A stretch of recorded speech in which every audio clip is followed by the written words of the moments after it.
इंदौर के नजदीक ग्रामीण क्षेत्र में अपनी ही जमीन पर बोरिंग करते समय हुए विवाद मामले में गंभीर आरोप लगाकर जेल भेजे गए महू निवासी लोकेश वर्मा 17 महीने की सजा काटने के बाद अब न्याय के लिए दर दर भटक रहे हैं।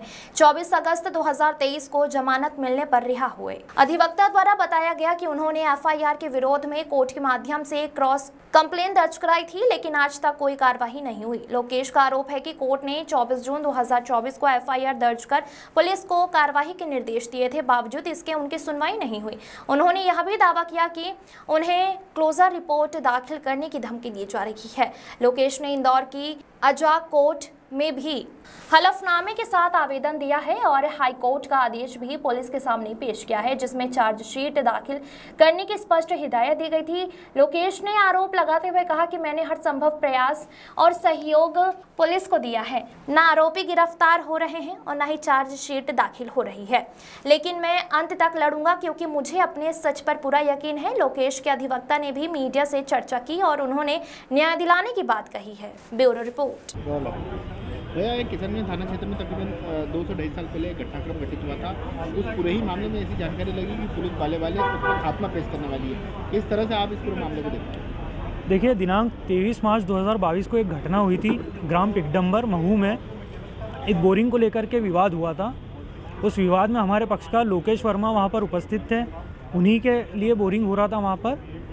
जब वो वहाँ पर गए तो कुछ लोग वहाँ पर पहुँचे, कंचन सिंह, उदल सिंह, राहुल, कुलदीप, ये लोग वहीं के निवासी हैं ग्राम टिकडम्बर के। वो लोग वहाँ पहुँचे और हमारे पक्षकार के साथ मारपीट की, उसको जान से मारने की कोशिश की गई। जैसे तैसे हमारा पक्षकार जान बचा करके वहाँ से भागा और अपनी जान बचाई।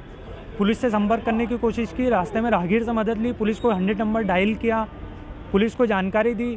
थाने पर जैसे तैसे पहुँचने के बाद जब उसने रिपोर्ट करने को कहा तो पुलिस वालों द्वारा पुलिस थाना किशनगंज द्वारा उसी को ही एक हत्या के आरोप में गिरफ्तार कर जेल भेज दिया गया। 17 महीने बाद जब हमारे पक्षकार की जमानत हुई माननीय उच्च न्यायालय से, जमानत होने के बाद माननीय जिला न्यायालय में एक आवेदन प्रस्तुत किया कि जिन लोगों ने जान से मारने की कोशिश की, हमारे पक्षकार को लूटने की कोशिश की, उसके विरुद्ध एफआईआर दर्ज की जाए। माननीय न्यायालय ने एफआईआर दर्ज करने के आदेश दिए हैं। एफआईआर भी दर्ज हो गई। एफआईआर दर्ज हुए आज लगभग 1 साल पूरा होने वाला है। मई 2024 में एफआईआर दर्ज हुई है, लेकिन पुलिस थाना किशनगंज द्वारा आज तक के कोई कार्रवाई नहीं की गई है। जबकि लोकेश वर्मा जो हमारे पक्षकार हैं वो थाने पे गए, बयान भी देकर आए, लेकिन पुलिस वालों द्वारा उनको कहा जाता है कि हम तो आपके केस में खात्मा पेश करेंगे।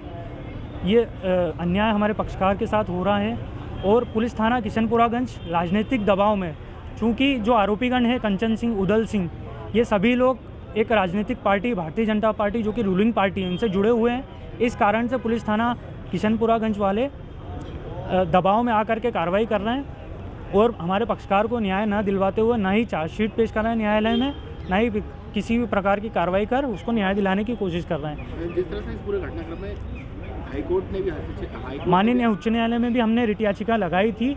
माननीय उच्च न्यायालय ने आदेश दिए हैं कि ये चालान प्रस्तुत करें। उनका भी आदेश ना मानते हुए इन्होंने आज तक चालान पेश नहीं किया है और पूरी तैयारी में हमारे पक्षकार को बोलते हैं कि खात्मा पेश होने वाला है आपके प्रकरण में। इस प्रकार से हमारे पक्षकार के साथ अन्याय हो रहा है। तो क्या ये इसको लेकर अवमानना का कोर्ट लगाओगे आप? लगाओगे? बिल्कुल, हमने कोर्ट में आवेदन लगाया है। माननीय जिला न्यायालय में विशेष न्यायाधीश महोदय के समक्ष हमने आवेदन लगाया कि पुलिस की कार्रवाई ना करने पर पुलिस के विरुद्ध कार्रवाई की जाए। उसके लिए हमने आवेदन माननीय न्यायालय में प्रस्तुत किया है। बिल्कुल। फैज़ान कुरैशी, अधिवक्ता, इंदौर जिला न्यायालय।